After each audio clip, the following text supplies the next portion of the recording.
and welcome to today's edition of The Full Scottish. I'm Ruth Watson. My guests today are Valentina Clavell, the President of the European Free Alliance Youth, and Stuart McMillan, the SNP MSP for Greenock and Inverclyde. And Valentina, you also describe yourself as a Catalan New Scot in Brussels. So I look forward to hearing your perspective, both from the continent and with your knowledge of Scotland. Before we start our conversation, we will about the news and views of today. We will just go through the Ukraine update on day 718 of Russia's war in Ukraine. A Russian drone strike in Kharkiv, Ukraine's second largest city, killed 7 people overnight, including 3 children, Kharkiv Regional Governor Oleh Sinyevov reported on Saturday. A Ukrainian prosecutor, her husband and their 3 small children were among the 7 killed after the strike hit an oil depot, triggering blazes that burned half a street to the ground, officials said. An elderly couple living in the same street were also killed in the attack that Mayor Ihor Terekov said injured 57 people and razed 15 homes. Ukrainian President Volodymyr Zelensky said in his nightly video address on Saturday that Russian terrorists would be held accountable for the Kharkiv attack. It should be noted that in history the perpetrators of such murders did not go unpunished, he said. President Zelensky also announced 5 senior military appointments, filling out a rebooted team after he named Colonel General Alexander Syrsky as the new Armed Forces chief. Zelensky said he spent the day meeting his military leadership and government, and that experienced combat commanders of this war would be taking on new duties. The country is closing in on 2 years of war since Russia's full-scale invasion. NATO's Secretary-General called on Europe to increase its arms production to support Ukraine and prevent potentially decades of confrontation with Moscow in an interview published by German media on Saturday. Russia said it had repelled an attempted Ukrainian drone attack on Russian civilian transport ships on Friday evening in the southwestern part of the Black Sea, a key artery for grain and oil exports from both countries. Russia's registration of candidates for the March presidential election has closed, TASS reported on Sunday, with a list including President Vladimir Putin and 3 politicians who all support Moscow's war in Ukraine. The list did not include the Russian anti-war candidate Boris Nadezhdin after the Central Election Commission barred him on Thursday from running. Centre-right Alexander Stubb of the National Coalition Party is the front-runner in Finland's presidential runoff on Sunday, according to opinion polls. Stubb, a former Prime Minister, won the election's first round ahead of Liberal Green Party member Pekka Haavisto. Both candidates are pro-European and strong supporters of Ukraine, who have taken a tough stance towards Russia in their campaigns after Finland joined NATO last year. Well, that's the Ukraine update. So moving on to the news in Gaza. There is just a 6-year-old Palestinian girl, Hind Rajab, who had called for help, was found dead beside her family in their car with the ambulance sent to rescue her, burnt out a few meters away. Having forced Gazan Palestinians to a small area in the south of Gaza Strip, the Israeli offensive in Rafah seems intended to force Palestinians there across the border to Egypt. The Palestinian situation, it's just grim. I mean, anybody who has listened to the audio of that little girl start off with her big sister calling for help for her big sister was killed, and then this little girl calling for help. I mean, you don't have to understand Arabic to hear a 6-year-old who's terrified. Valentina, what do you think is the mood in continental Europe about what's happening in Gaza? Well, it depends on, unfortunately, the nationality of who you ask. There's a lot of geopolitics involved as well in a conflict like this, which is also the saddest part about it. There's not only a war, there's not only this genocide happening in Palestine, but there's also a lot of people who are trying to influence the national politics with foreign politics. But the reality is in Europe, everyone's quite concerned. I think after what happened in Ukraine, now seeing this second war starting again, which I mean, you can argue this is not a recent war, but rather one that's been ignored for too long. Um, Europe itself is quite concerned. We've seen protests all over Europe. We've seen people taking the streets of Spain, even Berlin. We've seen people taking the streets of France. People are asking for a ceasefire. People are asking for a two-state solution because they understand it's the only way for peace. And we see governments ignoring their citizens' demands and still giving weapons or trading with Israel and still adding let's more fuel to this fire. So in Europe, I'd say the population is generally concerned. Now, what the governments are doing, I guess we could ask the same about the UK government. They still see there's a tragedy happening in front of their eyes, and they're still playing foreign politics. So I guess it's the same thing happening in the UK at the government level, same across the continent. But the streets, the people are protesting. I think there needs to be more communication and definitely paying attention, asking for a ceasefire. In Stuart, the Scottish government has been very, very clear and has been one of the first governments to come out and, unequivocally speak out against the genocide that is clearly happening in Gaza. What more can the political world do? What more can you, as a politician, do? And what kind of representations are you getting from the people of Scotland or from your constituents about this? So, first of all, I think when you consider the last 4 months and the sheer horror that has been taking place on a daily basis in the Middle East, and the situation now that get estimated about 90% of the population in Gaza have got a situation of food insecurity. And with this recent announcement by the Netanyahu government, so that's an extra 1.5 million people once again to be forced to be on the move. But where are they going to go to? There's nowhere safe for them to go to. And I think that for me, ultimately, we need to have a ceasefire now.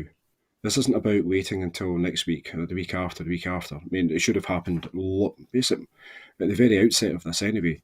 Once the initial conflict had started, you're absolutely right, Ruth, in terms of the calls from the Scottish Government, and particularly from the First Minister.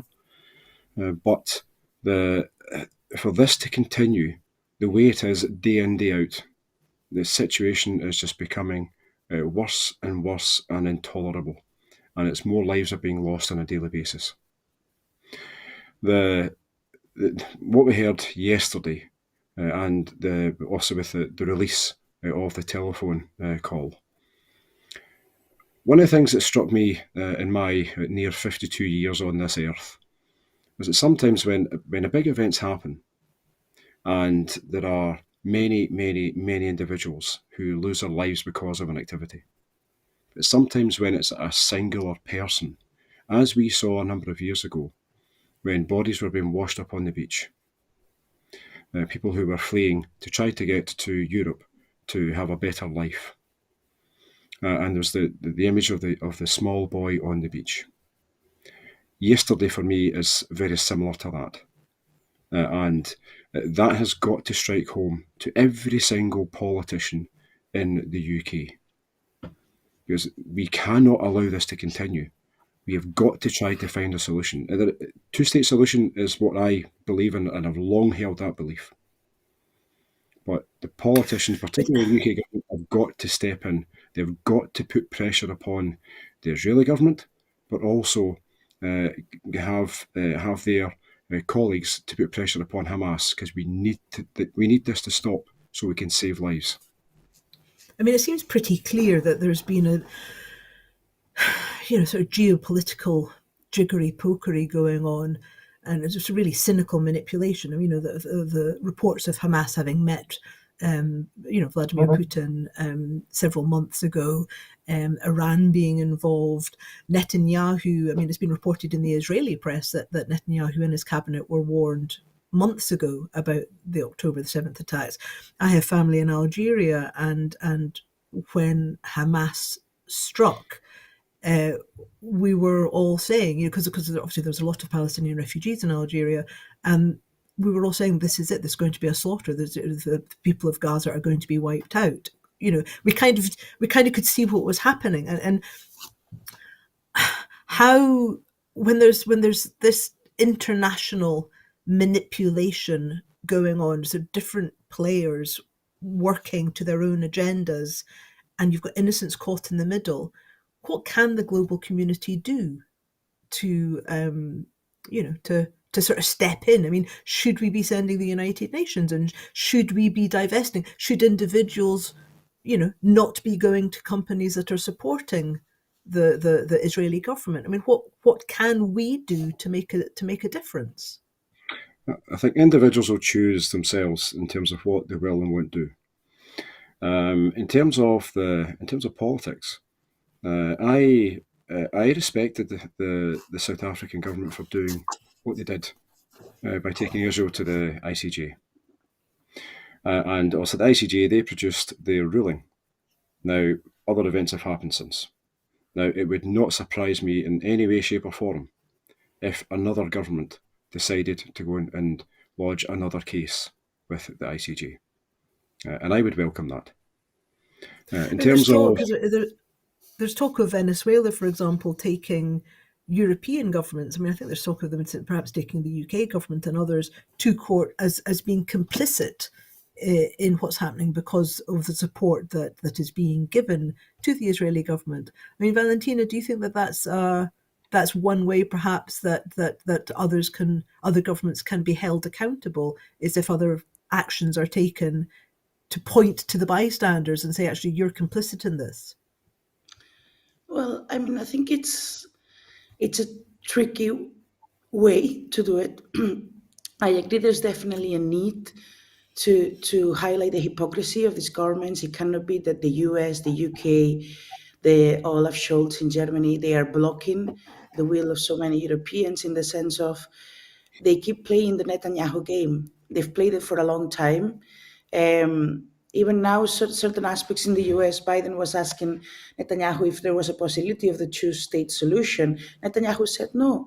So for them to now be surprised that this person does not want a two-state solution, that the statements that he's been making for years about eradicating Palestinians and owning Gaza, they are now surprised about this. I think there needs to be a way to holding them accountable.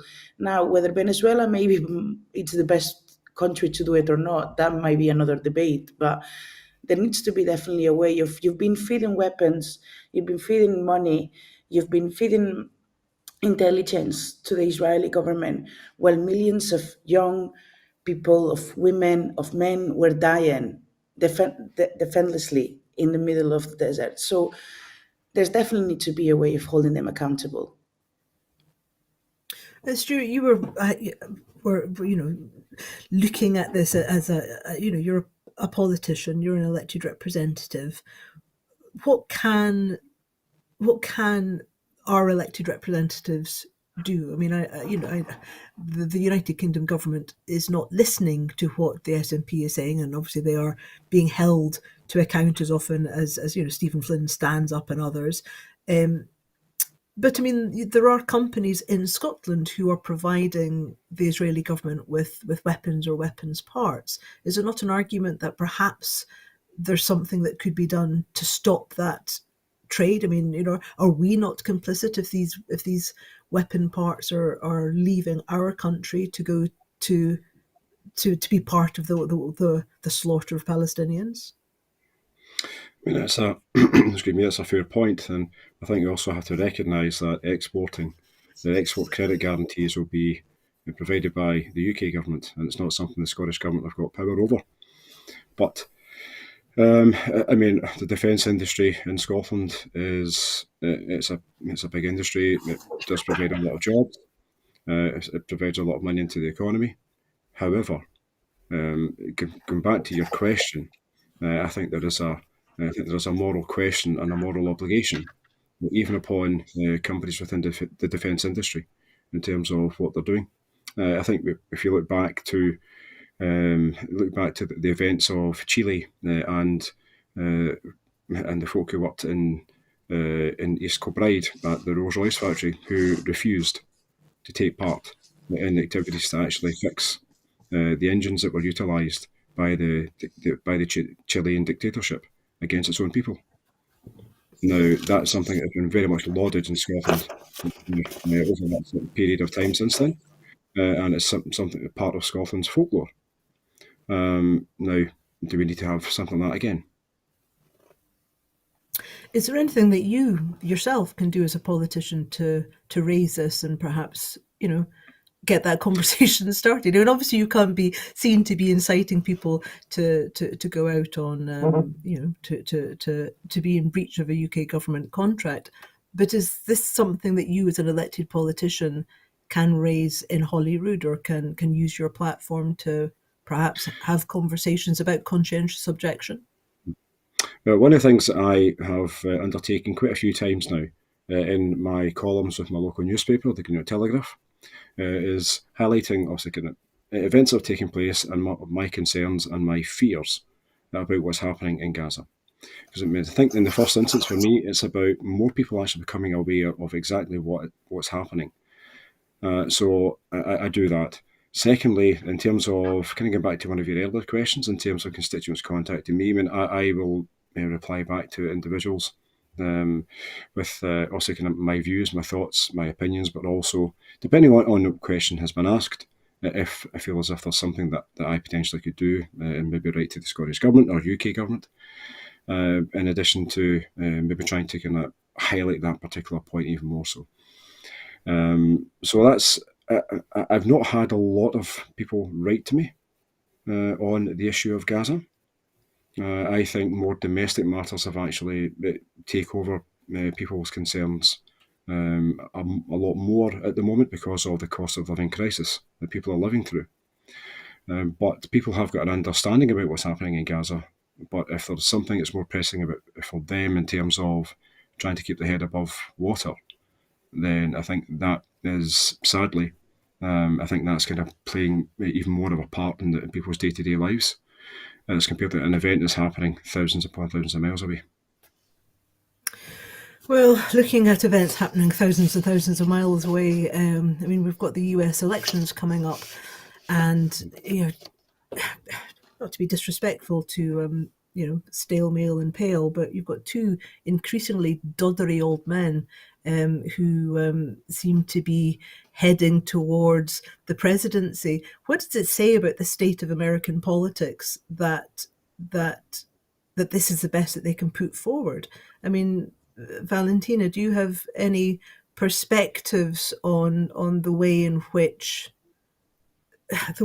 American politics is going? It just seems very, very odd that we're at this literal stalemate. Yeah, I'm actually quite annoyed. Not quite annoyed in the sense, I mean, it's not my country, so I can't really, but I'm quite annoyed to such an influential country. And it feels like that time you're in class and you're electing the spokesperson of the class and you choose the funny guy. You don't choose the smart one, you choose the funny guy because it's a joke. And then that person's meant to represent you for a year, in this case, 4. So it's such a joke, to be honest. How's the best case scenario Joe Biden? I think the state of American politics has been quite disappointing for a very, very long time. I mean, if you're going to choose old men who are now in near to the age of being like to retirement, I mean, they should have retired by now, to be honest.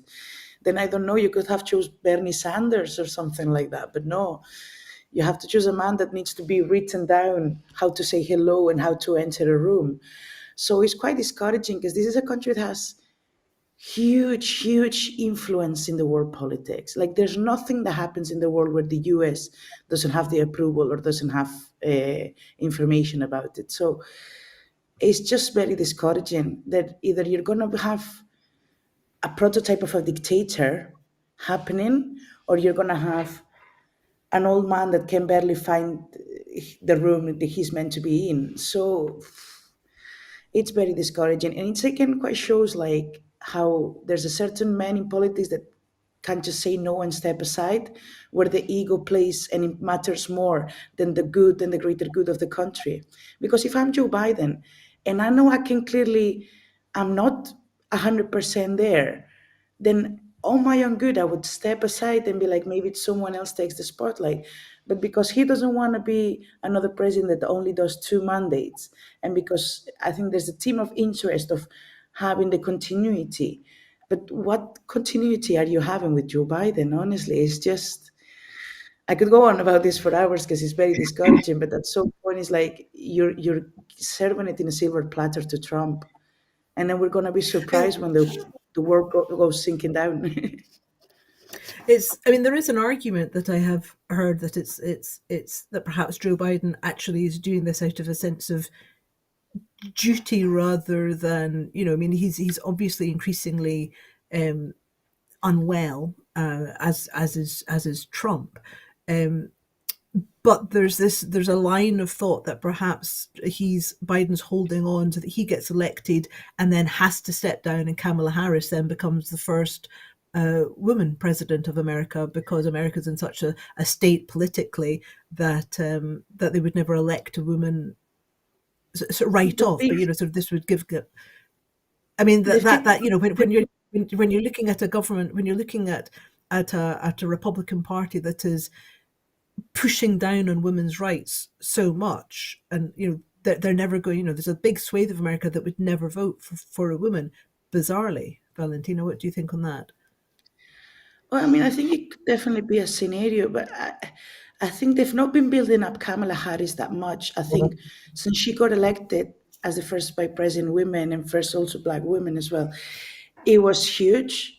But then what have we really seen of her? The things I've seen of her have been actually outside politics, and have been her a bit cookie interviews happening outside her role as VP. So it is a bit confusing. If you really want to be Kamala Harris the option, which clearly anything better than Joe Biden at this point, but I think there should be a bit more preparation and train, or building her profile, so when she doesn't get there, it's all in her shoulders and there's no support for her around it. You're gonna have, if you really want the first president of the US, then there needs to be a structure around her.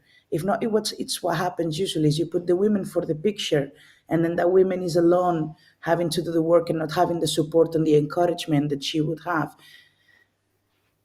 I mean, Stuart, I mean, Kamala Harris to me seems quite sort of to the right of the left, but I understand from the American perspective, she's practically a damn commie.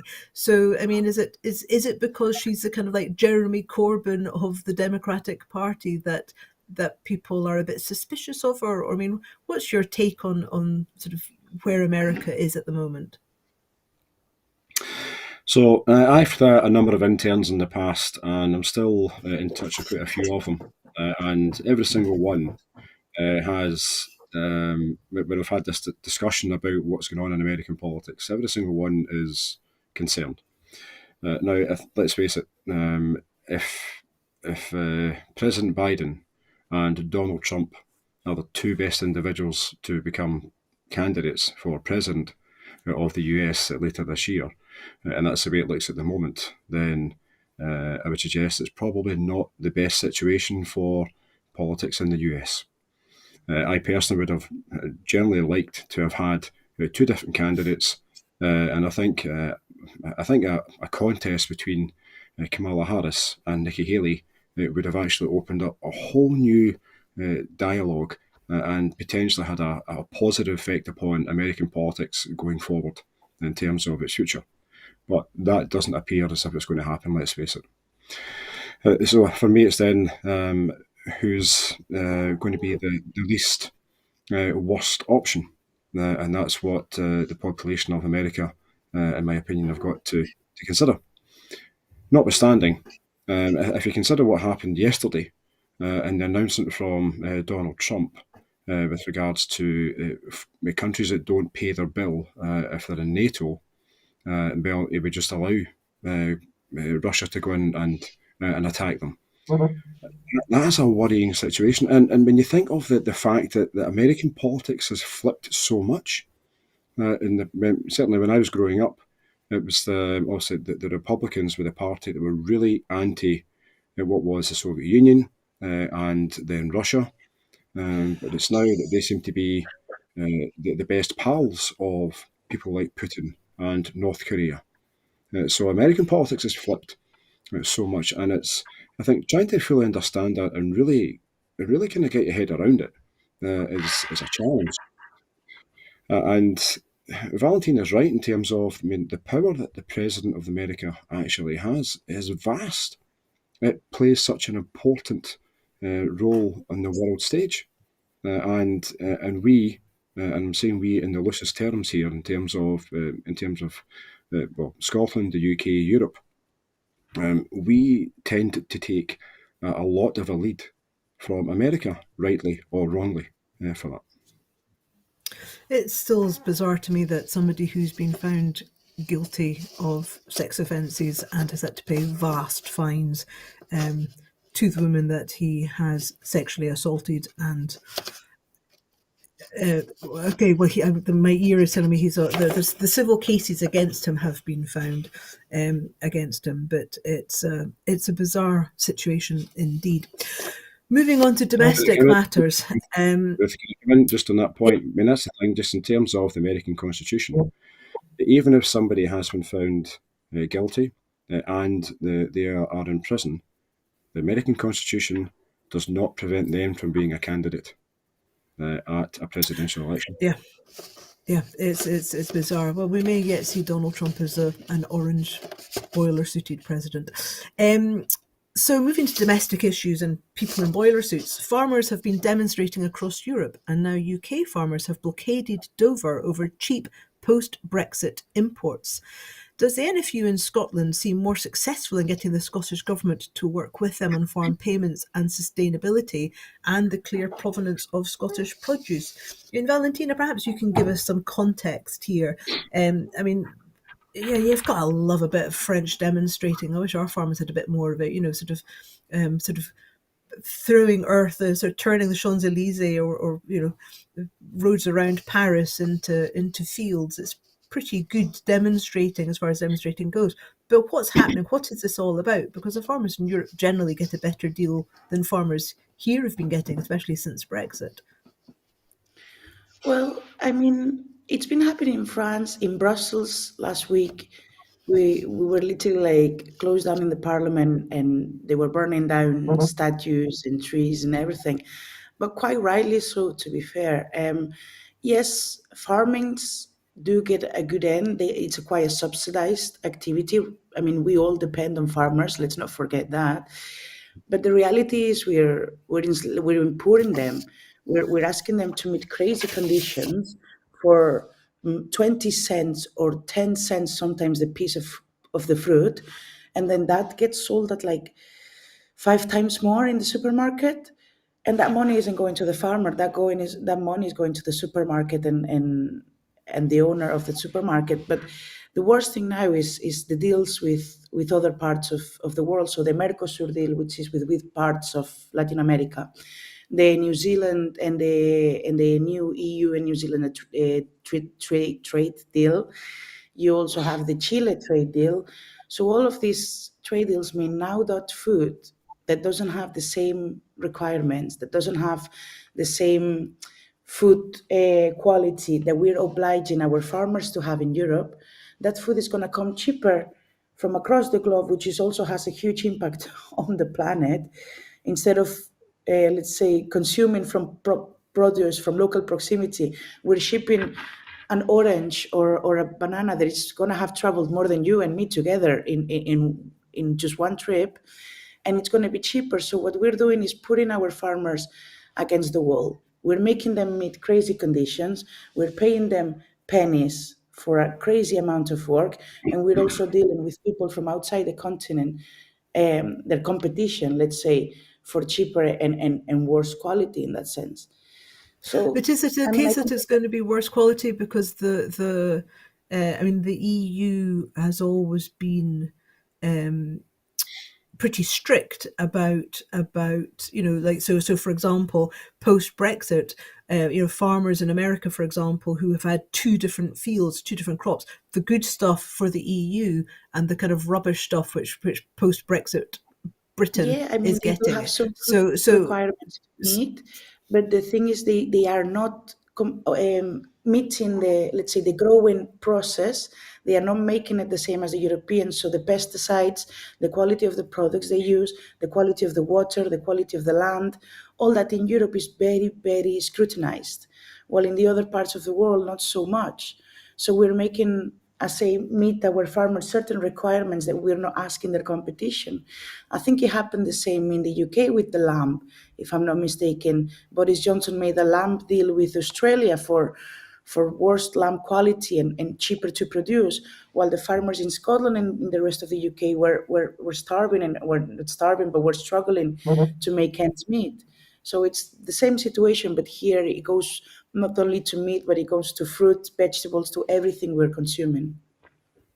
yes, yeah. Well, you're still doing slightly better than we are in terms of the pesticides that are allowed in. But that's an interesting point that the farmers are seeing a deal which actually is still better than the Brexit deals, but they're coming out, whereas our farmers are getting absolutely shafted, quite frankly, and still aren't coming out.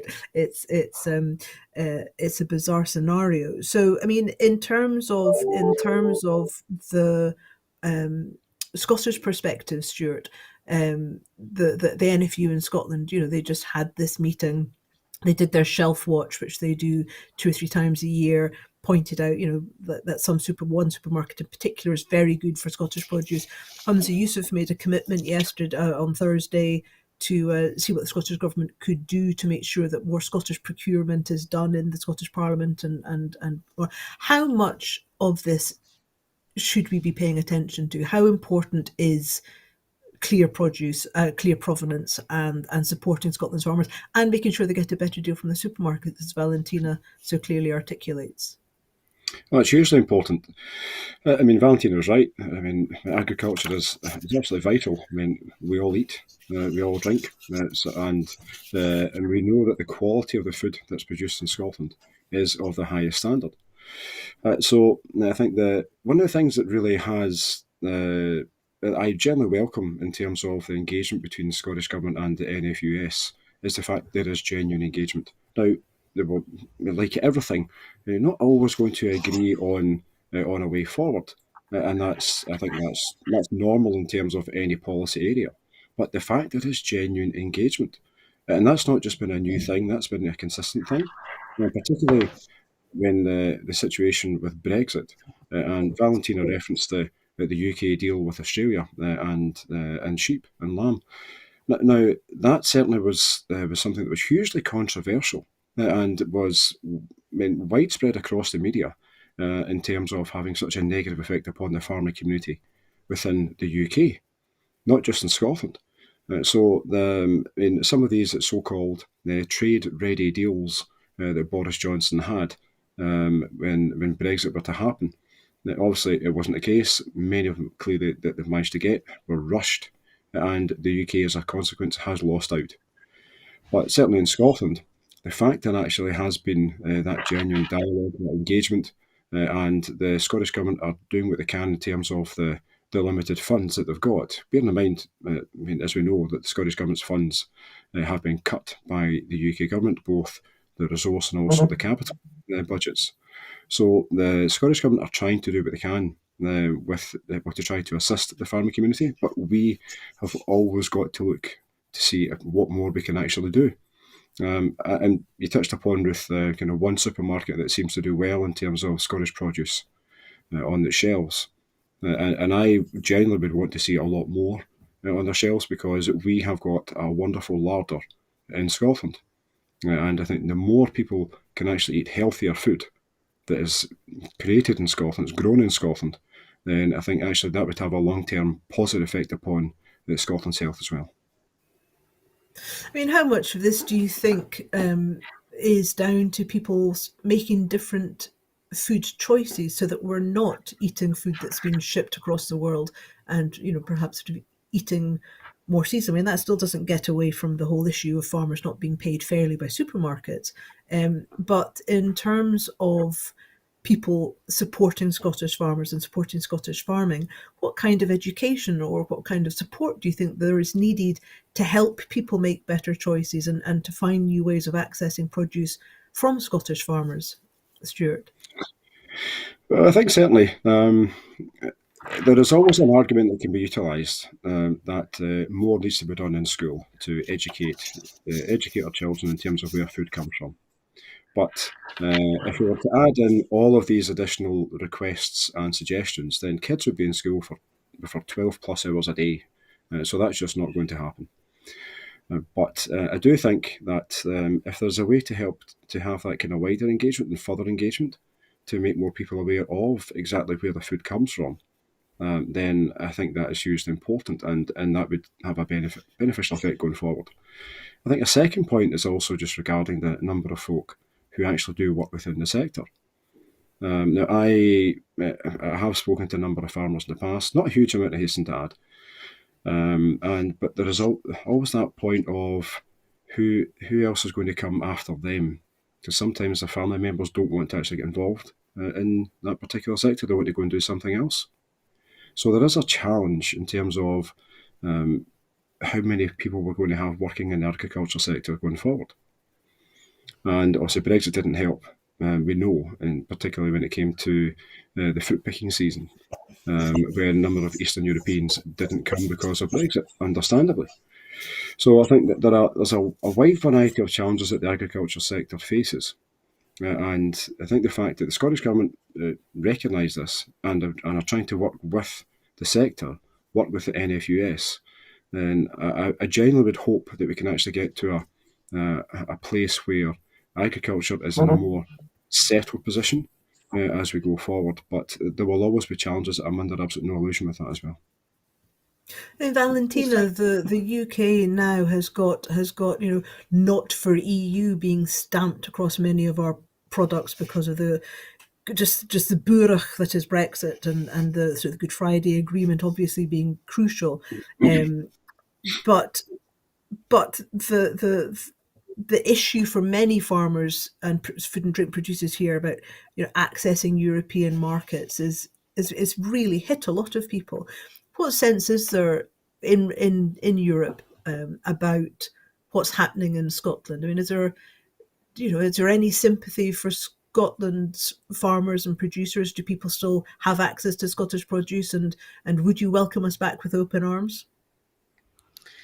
I mean, definitely welcome you back with open arms. That's the plan. But I don't think many people are looking at Scottish farmers in particular. I think they're just looking at farmers across the continent. Everyone's really struggling right now.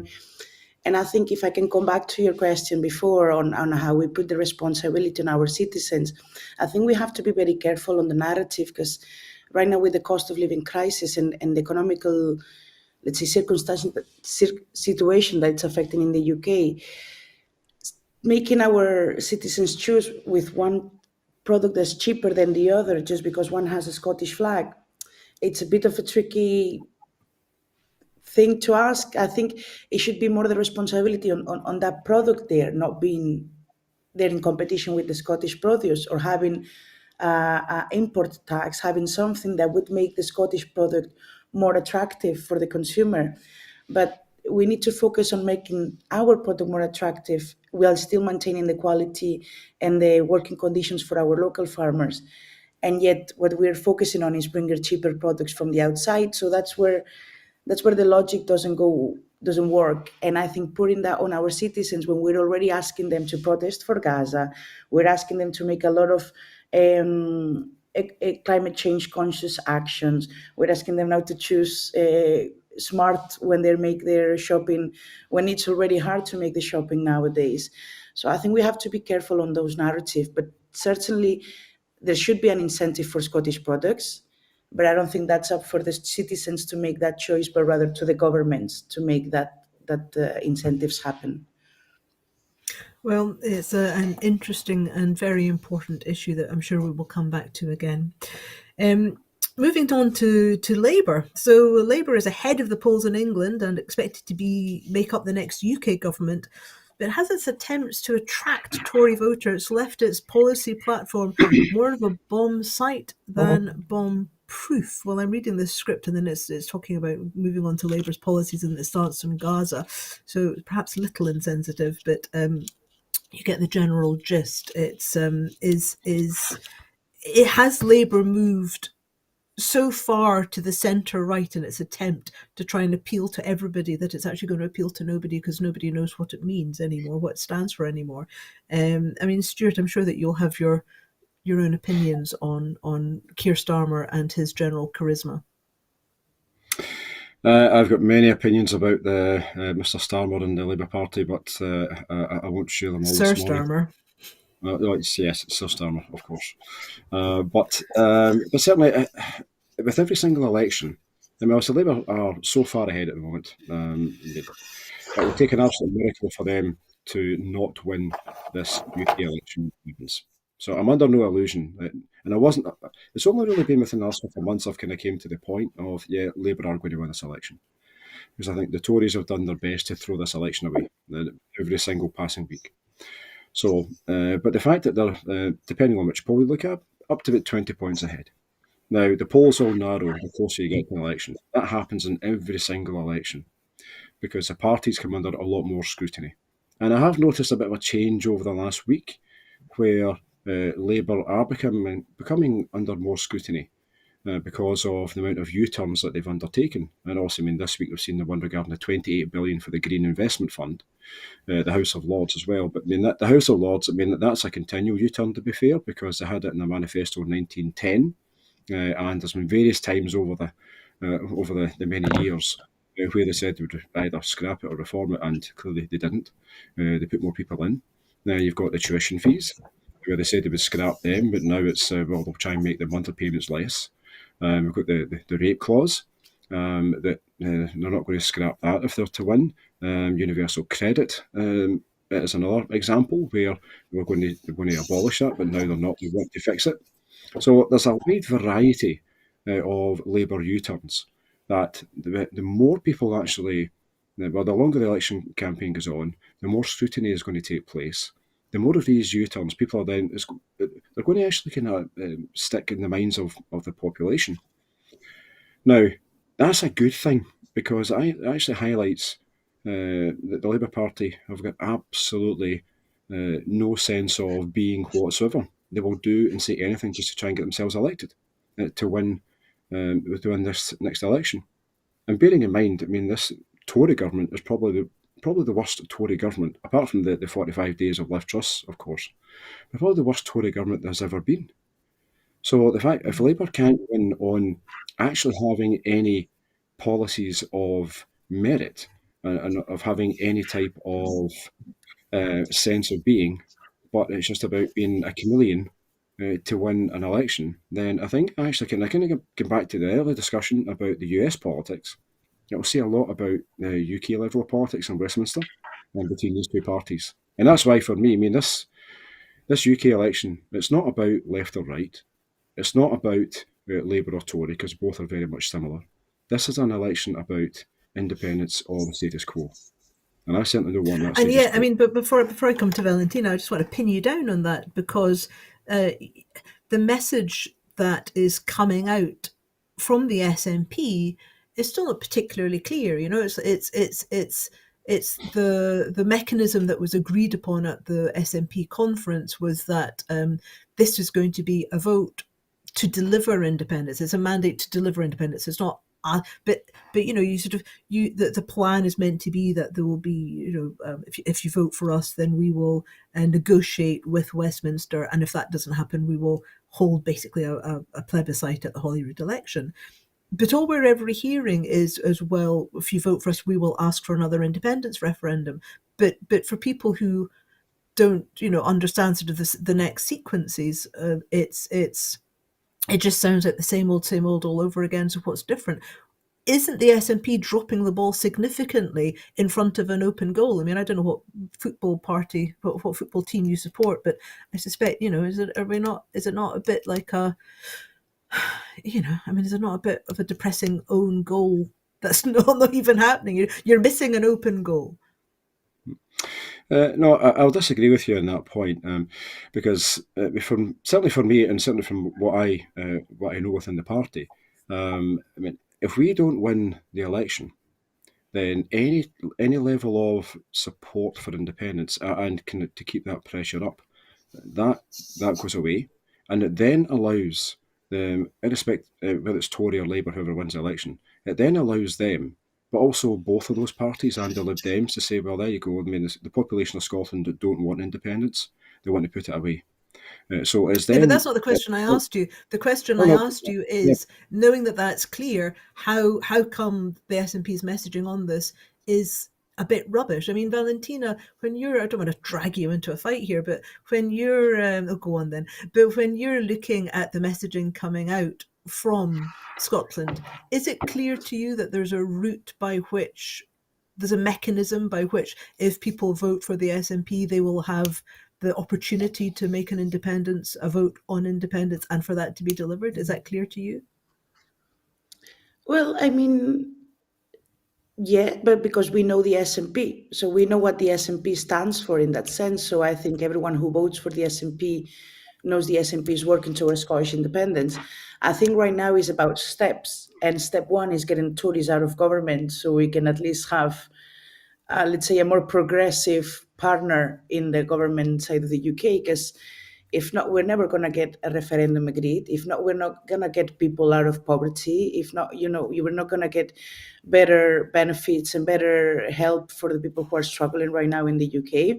So I think it's about objectives and steps. I think right now the first step is getting the Tories out, and I think that's the SNP is working towards. I think the messaging could be stronger. Maybe that's something to debate. I mean, I think for me clearly is the SNP what it stands for, but maybe it's something to prepare for the Westminster elections. But the objective is getting the Tories out, so I think that should be the lead of the campaign, because people in Scotland trusts us to do that, but we cannot do that alone.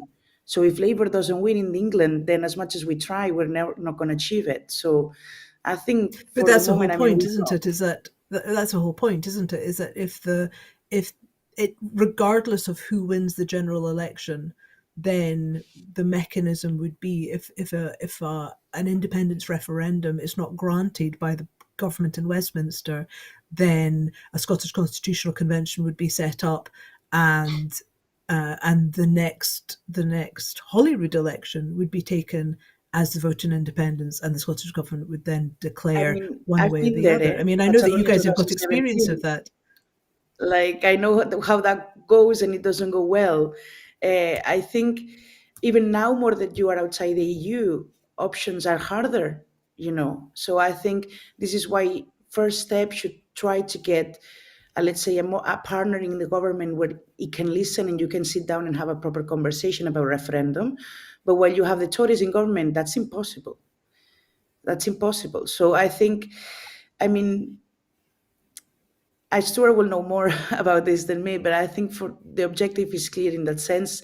I think yes, there's ways to do it, but any way that it's not the legitimate way is going to make you, if Scotland gets independence, not be recognized. And you don't want to be a Kosovo. You don't want to be, there's many countries in Europe right now that are not even recognized as independent countries, and then you're outside. You cannot enter the EU. You cannot trade. So first steps, try to do it well. In Catalonia, we learned a lesson, and we had 15 of our political leaders in prison, and now you can argue we're more farther away of independence than we were at that time. So first, try to do the things well, and then if that goes wrong, then we can try other objectives. But first, we have to try to do it the right way. Otherwise, we won't be taken seriously, and we won't be recognized when we're legitimately independent. So, Stuart, do you get the sense that when you're out knocking on the doors, I understand you were out chatting doors yesterday, do people get it? Do people understand the nuanced message that's coming out from the SNP? Certainly, the folk I was speaking to yesterday, they absolutely did. I mean, one of the first questions that was put to me was when we're having the next referendum. So when I was explaining to the individual also about what's going to be in the manifesto, that manifesto commitment, that line 1 of page 1, and the fact that we need to ensure that we still send the majority of MPs to Westminster, because if we don't, then that allows the opposition, allows the unionist parties to basically claim that Scotland no longer wants independence, or its independence is off the agenda. So people get it, people understand that. That there will be a wide variety of issues that people will vote upon when it comes to this upcoming UK election. But certainly, as I said a few moments ago, if we need to ensure also that the issue of independence is very much front and centre, not because it's about independence in its own self. It's about the fact that when we are independent, many of the issues I face as a constituency MSP, if we have those powers, we can then attempt to deal with these issues. I mean, it's the fact that we've got like 1 in 4 kids living in child poverty in Scotland, in energy-rich Scotland, in a wealthy country. That is obscene, and the limited powers that the Scottish Parliament has got actually help continue that, they exacerbate that. So we need to have the powers of independence so we can actually deal with many of the issues that we face as a country. And in helping to frame the discussion with regards to independence and dealing with issues, I think that will also help to get more people to actually vote for the SNP and to vote for basically vote for independence when it comes to the next certainly UK election to keep the independence movement going forward. And if So, I may, I think Stuart made a yes. very good point there. When we have kids in our own country struggling to put food on the table, I think that should be the priority. I mean, we're building a new country to improve the one we're in right now. We're building a new country to start over and have a say on our matters. We cannot build that country and bring austerity and bring hunger and starve to the people who have been supported, and to the people that we've promised them to leave a union where they are having this gray situation and build something we're not going to guarantee that. So I think now the objective is tackling austerity, tackling the cost of living crisis with independence still in mind, but independence cannot come at any costs. So we need to keep reminding we're building a better country for a reason. So let's not build something new to do the same old stuff that we're doing right now in the UK. Well, moving on to looking at Scotland's culture, and one of the things that an independent Scotland would not have an issue with, one would like to think. And once again, Scotland has been excluded by the BBC as BBC Sport refused to broadcast the Scottish Curling Championship, saying that it was being given too much of a priority. It's clear that the UK government will never devolve broadcasting to Scotland. But how important is it to that Scotland has its own broadcaster? For example, Broadcasting Scotland. But how important is it that we see ourselves, we hear ourselves? We hear people speaking in the Scots, because how many times do you hear a programme where folk are really speaking the way that they speak in the streets? You can. So, Valentina, you guys do actually pretty well. You've got.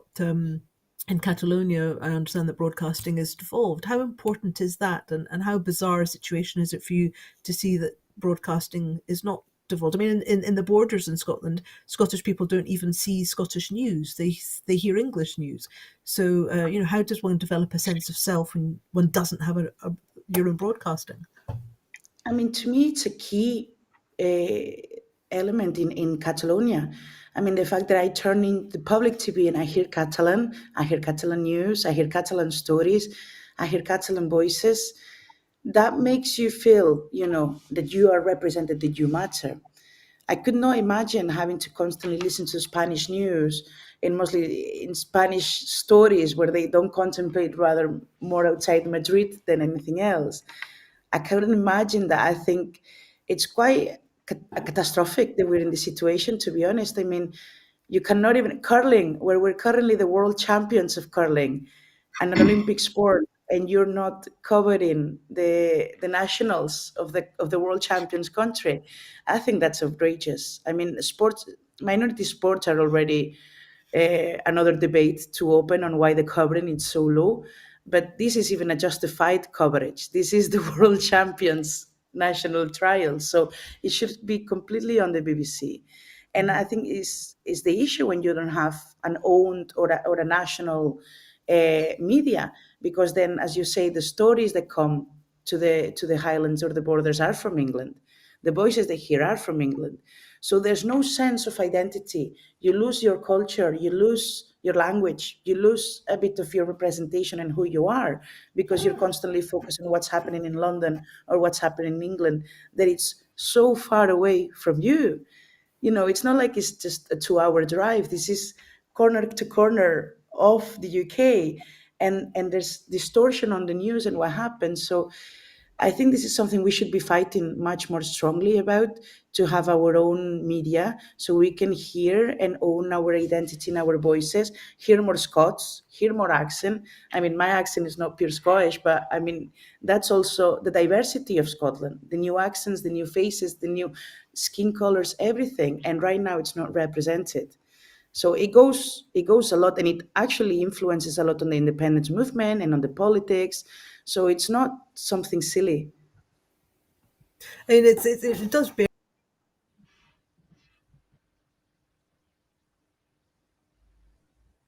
Did I? Ah, okay. Sorry, I thought it was me.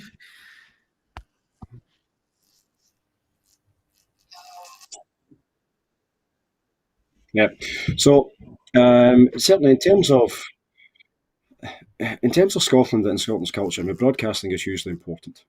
I think we all recognise that, and clearly it was one of the aspects that wasn't devolved to the Scottish Parliament, because clearly our political opposition recognised that as well. Now, I'm an English Scot. I was born in Ballinfurnace. I was 2.5 when the family moved back to Port Glasgow, and I am very proud of Scotland's culture and Scotland's cultural traditions. And I think it's important that more people have a chance to recognise them and see them. But kind of going back to kind of the fundamental element of this with regards to the Scottish Curling Championships, the fact that the curling was actually shown on the television, and then the BBC removed it, claiming undue prominence, I just think is absurd. And I think the BBC have got a lot of questions to answer on this, and how they can justify attempting to do this, basically taking it off the air and then allowing saying to folk, well, you can watch it online, you can watch it on the BBC website. It's just appalling, and you wouldn't do that. You wouldn't do that with any other sport. You wouldn't do that with football. You wouldn't do it with you wouldn't do it with basically like football, rugby, or anything else. So why would you do it with a sport that, when you look upon it, look at the history in the Winter Olympics? If it wasn't for curling, if it wasn't for Scottish teams, then Britain wouldn't have won any gold medals. So it's a sport that people actually do engage with because of history.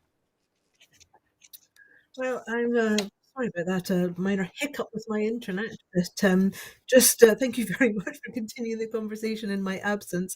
I mean, Stuart, very, very briefly, how important do you think it is? I mean, we've got literally 30 seconds. How important do you think it is that when in the independence paper they're talking about, Scottish government's talking about an independent Scotland having a new broadcaster for Scotland, how important do you think it is that we start setting those roots down now? Absolutely vital, because it's vital for independence debate, but actually it's vital for Scottish culture. Valentina. Yes, I think I completely agree with Stuart. Until this year, for during 5 years, the Catalan TV didn't had Catalan Kids program. I grew up with it, but then they removed it for financing. Since last year, that's coming back again. So you've had a generation of people having grown up without Catalan Kids TV. So you have a generation of people that will feel more disengaged of Catalan and its identity. And this is what's going to happen generations in Scotland. If we don't if we don't fight for our identity, our culture, our language, 10 years might be a long time. So it is an idea for an independent country, but it should be an idea for now as well. because Well, otherwise you maybe heard we it. have You heard it. You heard project. it here. You heard it here. The idea is now, and the place is Broadcasting Scotland. Well, that's it for this week's Full Scottish. Before I go, I just want to remind you that at Broadcasting Scotland, we depend on the generosity of our supporters. So, to everyone who has donated and to everyone who has signed up to make a regular monthly payment, thank you very much. Our programmes will always be free to view. However, if you can afford £5 a month, please consider becoming a Broadcasting Scotland supporter. But we also take wee cash donations, so feel free to stick a bobby in as well. Thank you again to our guests, Valentina Servera Clavell and Stuart McMillan. My name is Ruth Watson. Thank you for watching.